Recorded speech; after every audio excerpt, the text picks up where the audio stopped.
Mesdames et messieurs, bonsoir et bienvenue à cette nouvelle édition du 20h sur Camnews 24 et ITFM 103 depuis Garoua. Développement de l'extrême nord. Le PNDP réalise des avancées dans l'agriculture et l'énergie renouvelable visant à améliorer les conditions de vie des populations locales. Lutte contre l'hydrocéphalie. Des chirurgiens du Septentrion et d'Afrique de l'Ouest se réunissent à Garoua pour discuter des stratégies de lutte contre l'hydrocéphalie qui touche particulièrement le Nord avec 75% des cas confirmés. Voilà pour les titres. Une fois de plus, bonsoir. Le PNDP réalise des avancées significatives dans l'agriculture et l'énergie renouvelable. Découvrez des initiatives et des réalisations de ce programme qui vise à améliorer les conditions de vie des populations locales. Zaïdou et Boubakari Adama nous font le point.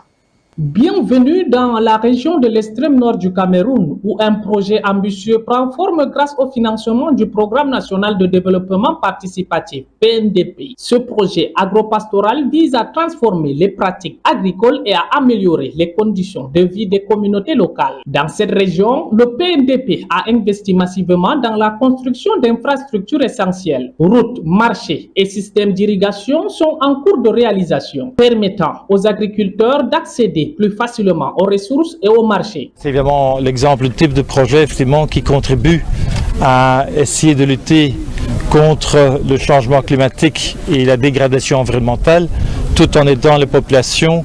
Et nous savons tous qu'en milieu agropastoral, les actions génératrices de revenus ont besoin d'eau et d'électricité. Les aménagements d'espace pour l'agriculture moderne sont également au cœur de ce projet, leur permettant de maximiser leur rendement tout en préservant l'environnement. Les résultats sont déjà visibles. Les agriculteurs notent une augmentation significative de leur production, ce qui améliore leur sécurité alimentaire et leurs revenus. Les infrastructures construites facilitent également le transport des produits vers les marchés locaux. Ce projet ne se limite pas seulement à l'agriculture, il renforce également la cohésion sociale car les communautés se rassemblent pour travailler ensemble vers un avenir meilleur. Le financement du projet agropastoral par le Programme national du développement participatif représente un véritable tournant pour l'extrême nord du Cameroun. Les chirurgiens du Septentrion et de l'Afrique de l'Ouest se sont réunis à Garoua pour discuter des stratégies de lutte contre l'hydrocéphalie. Cette maladie affecte particulièrement le nord du pays où 75% des cas confirmés ont été recensés. Les experts cherchent à améliorer la prise en charge des patients et à prévenir les cas futurs. Reportage d'Adamou Maïna. Dans la région du Nord, une préoccupation majeure pour la santé publique a émergé suite aux récentes enquêtes menées par des chirurgiens.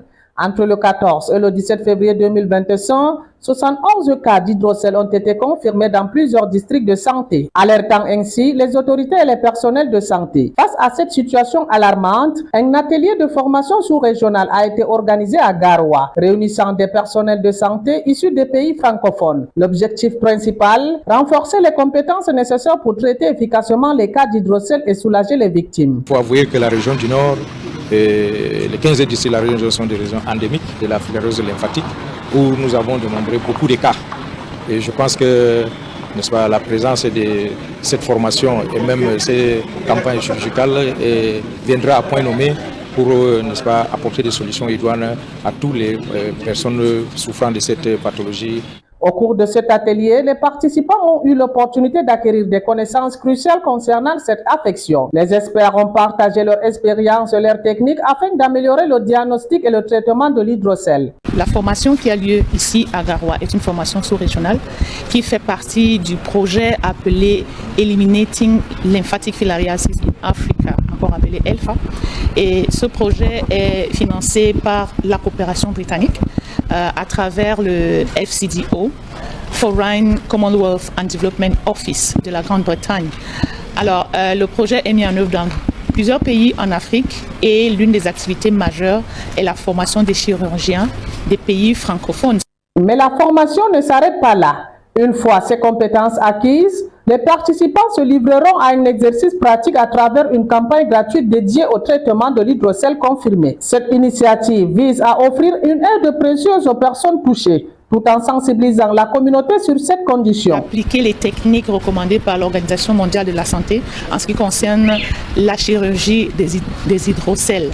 Pendant plusieurs jours donc, les master trainers seront formés ici à Garoua pour que, après la formation, ils retournent dans leur pays et soient capables de former d'autres chirurgiens pour la prise en charge de l'hydrocèle. Ainsi, à travers cette initiative collective, Garoua se positionne comme un acteur clé dans la lutte contre l'hydrocèle. Un bel exemple de solidarité et d'engagement envers la santé humaine dans la région du Nord. Ensemble, continuons à œuvrer pour un avenir où chaque patient reçoit les soins qu'il mérite.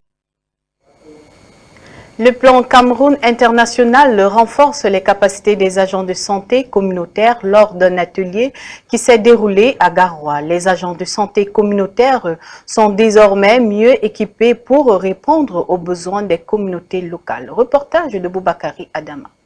Dans le cadre de l'accélération de l'autonomisation des femmes au Nord, les agents de santé communautaire de la Benue ont bénéficié d'une formation initiée par Plan Cameroun International en partenariat avec le Conseil régional du Nord. Cette initiative vise à mettre en lumière le rôle crucial de ces femmes dans la transformation des soins de santé au sein de leur communauté. Sous l'égide de Dr Pélagine Diko, médecin en chef du centre médico-administratif SEMA de l'AND, les participants se sont réunis pour échanger sur des thématiques essentielles. Deux sujets ont particulièrement retenu l'attention: le rôle des agents de santé communautaire dans la consolidation de la santé communautaire et la réduction de la mortalité maternelle et infantile. Plateforme assez importante et intéressante qui a permis de joindre l'utile à l'agréable.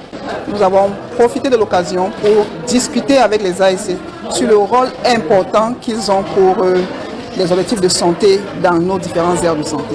Dr Pélagine Diko a ouvert le débat en soulignant l'importance des agents de santé communautaire. Elle a affirmé que ces femmes jouent un rôle fondamental dans l'éducation sanitaire, la prévention des maladies et le suivi des femmes enceintes. Leur proximité avec les populations leur confère une légitimité et une efficacité indéniables. Les agents ont partagé leur expérience sur le terrain, illustrant comment leur engagement au quotidien contribue à améliorer l'accès aux soins et à promouvoir une meilleure santé au sein des familles. Ce que nous faisons sur le terrain, on planifie d'abord les visites à domicile, c'est-à-dire on cible quelques ménages, on planifie, on leur donne les rendez-vous, on rassemble tout le monde, c'est-à-dire le père, la maman, les enfants.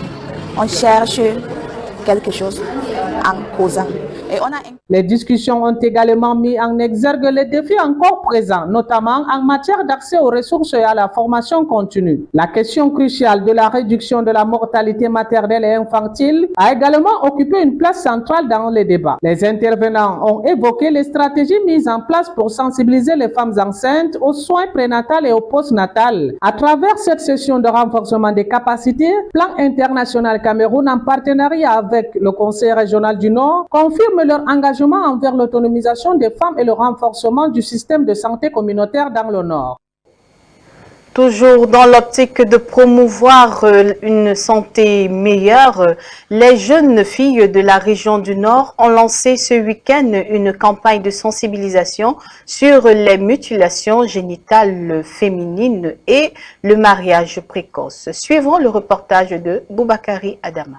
L'engagement social prend forme à travers une initiative cruciale dans la ville de Garoua. L'Association des jeunes et femmes actives du Nord, connue sous l'acronyme AGEFAN, vient de lancer une campagne de sensibilisation audacieuse pour lutter contre la consommation de drogue dans la région. Cette campagne vise à éveiller les consciences sur les dangers liés à la consommation de drogue en ciblant particulièrement les jeunes et les femmes à travers des affiches percutantes et des rassemblements communautaires à transmettre un message fort: la prévention est essentielle. Des sessions d'information et des ateliers sont organisés pour sensibiliser aux risques associés à la consommation de drogue et promouvoir des alternatives saines. Ces initiatives visent non seulement à éduquer, mais aussi à renforcer les liens communautaires. Une étude de terrain avant de lancer cette campagne de sensibilisation.